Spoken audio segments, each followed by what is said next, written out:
अस्सलाम वालेकुम वरहमतुल्लाहि वबरकातुहू। डॉक्टर मोहम्मद अलीम नाज हाजिर है आज आपकी खिदमत में एक नए टॉपिक के साथ।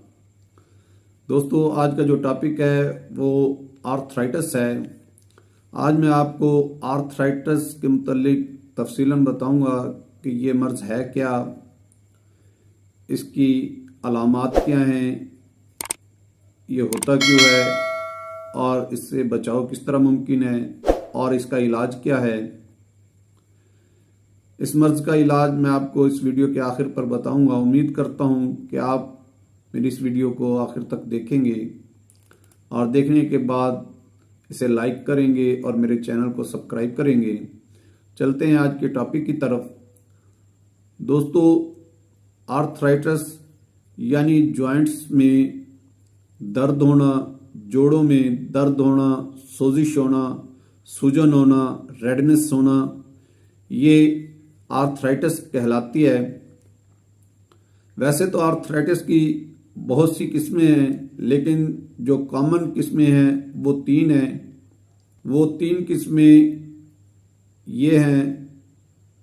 पहली किस्म ऑस्टियोआर्थराइटिस है, दूसरी रियूमेटॉइड आर्थराइटिस है और तीसरी गाउट है।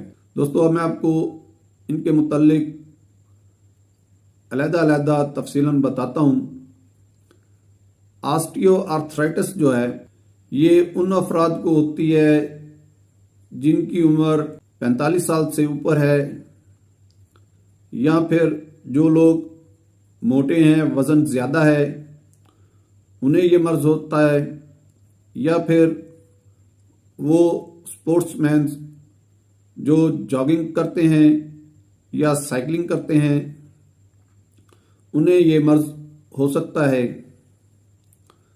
दोस्तों, जोड़ों का जब लुब्रिकेशन कम हो जाता है या ख़त्म हो जाता है तो उस वक्त हड्डियों के, जोड़ों के जो किनारे हैं वो आपस में रगड़ खाते हैं। रगड़ खाने की वजह से टूट फूट का शिकार हो जाते हैं, जिसकी वजह से ये दर्द होता है, सूजन होती है। जो जोड़ हैं इनके किनारों पर कुशन होते हैं। जब वो कुशन ख़त्म हो जाते हैं तो ऐसी सूरत हाल में ये दर्द होने लग जाता है।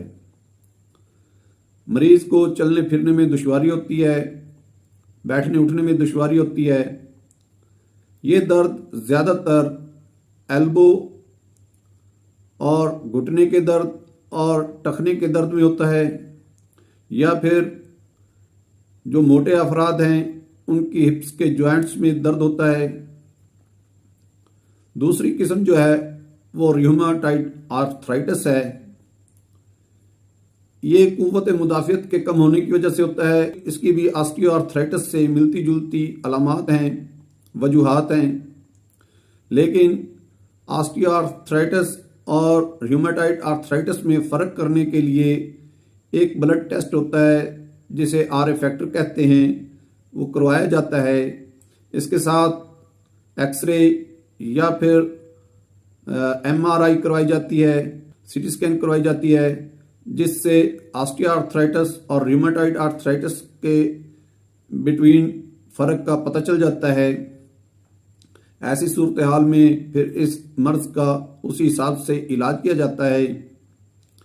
रियूमेटॉइड आर्थराइटिस में भी जोड़ों में स्वेलिंग होती है, रेडनेस होती है, चलने फिरने में दुश्वारी होती है, उठने बैठने में दुश्वारी होती है और जिस्म के जोड़ों में दर्द होती है। तीसरी किस्म जो है वो है गाउट यानी कि गंठिया। ये मर्ज़ खून में यूरिक एसिड की ज़्यादती की वजह से होता है। जब यूरिक एसिड खून में ज़्यादा हो जाता है तो फिर जॉइंट्स के इर्दा गिर्द और इसके अंदर अपने क्रिस्टल्स जमा करने शुरू कर देते हैं। जब ये क्रिस्टल्स जमा होते हैं तो उसकी वजह से जोड़ों में दर्द होना शुरू हो जाता है, सूजन होनी शुरू हो जाती है और उसकी वजह से इनके ऊपर रेडनेस आ जाती है। ये इतने हसास होते हैं, इनको हाथ लगाने से या छूने से शदीद दर्द होता है।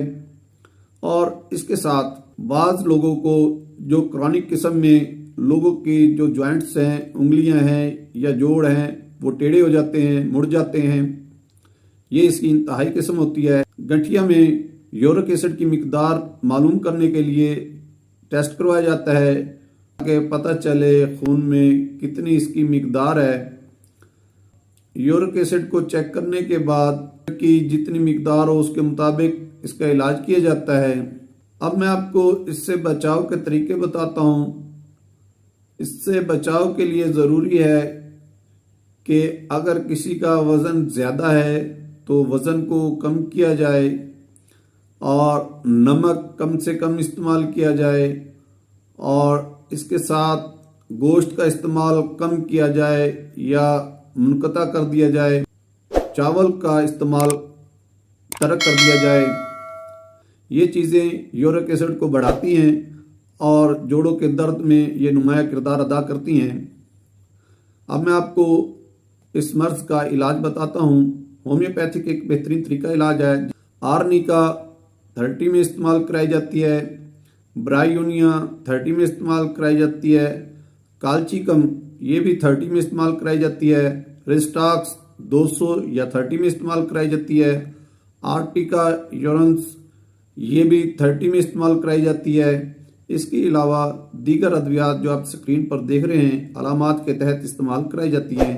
उम्मीद करता हूँ आज की वीडियो आपको पसंद आई होगी। इसी के साथ अब मैं आपसे इजाज़त चाहूँगा। अल्लाह हाफिज़।